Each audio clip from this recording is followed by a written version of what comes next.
It's very important to not think of Forza Horizon as Forza 5. It's not a track-based racer where you spend hours tweaking your setup to get that perfect lap time, and there isn't a choice of a million cars to race with.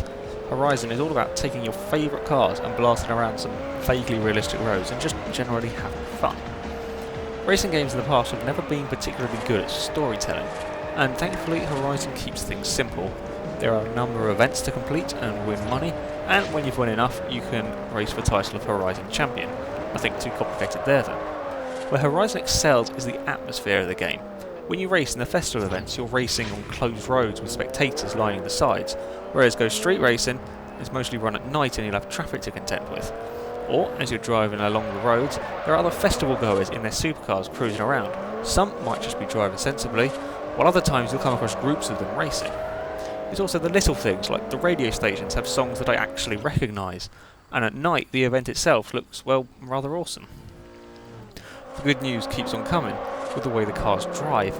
Everything handles like it does on Forza 4, and while I've never driven any of these supercars in real life, I would imagine it to be fairly realistic. So when you drive a Radical, it's twitchy with insane acceleration, while a muscle car feels very heavy and spins up the wheels as soon as you put the power down. For actual car physics, there isn't an open world game out there that even comes close. The game features a full day-night cycle. I have to say the lighting effects are rather impressive, especially during sunrise and sunset. So there is now the challenge of racing when all you can see is the area your headlights light up.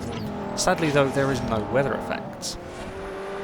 Off-road races also feature, so now you can finally take your Mitsubishi Evo or Lancia Delta to where it really belongs.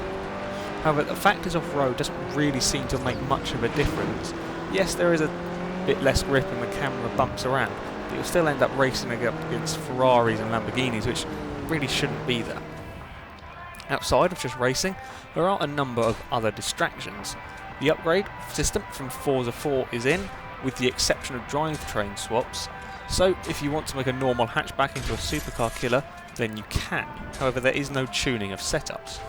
Painting is also back, again much the same as in previous Forzas, with matte paint finally being an option open to all cars. And when you've finished your design, it can then be sold via the storefront. This time though, you have the option to look at the paint job on your car before you buy it, which is an improvement. A new addition to the game is the popularity system. This works very similar to the kudos system from older PGR games, so every drift, jump and near miss you do goes towards your popularity position. The higher this rating, the more showcase events you can enter.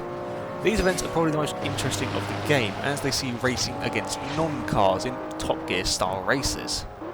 There aren't many of these races, I think there are around 10 of them, and they do feel a little bit scripted, so no matter how bad your driving is, the finish between you and whatever vehicle you might be racing is always close, but they are great fun. Online, however, is where this game starts to struggle. There is free roaming, however, unlike TDU2, this is lobby-based as opposed to always online system. The map itself isn't as big as test drives, although there is a good variety of roads for you to cruise around with your friends. However, outside of cruising around, there really isn't that much to do. There are challenges, but these aren't particularly great. They're either everyone drive through a speed trap at a certain speed or drive between two locations within a certain time frame and with certain cars. None of them are particularly exciting. There is also your normal online races, either point to point or circuit, and you can choose to either have everyone racing in equal cars or in your own. Problem is that due to the nature of the game, with there being so many different roads and different corners, it's a lot harder to learn all of them. So races tend to be full of a lot of incidents. The best online stuff is the playground games, either Infection, in which one car starts as infected and everyone has to run away from them, or King of the Hill, which sees you scoring points when you're the one tagged. There is also Cat and Mouse, however this is easily the weakest of the three, since the game makes it very hard to spin out another car, and this is kind of important in Cat and Mouse games. My main problem with the game is that the controls are still an issue. Only 5 layouts have been put into the game from Forza 4, and annoyingly not the one that I use, making using manual and clutch rather difficult for me. And even more stupid is that, despite showing the picture of a Fanatec CSR wheel, the one that I have, the clutch button is still firmly set to one of the face buttons on the wheel, not the pedal, despite the picture showing 3 pedals, which seems a little bit odd to me.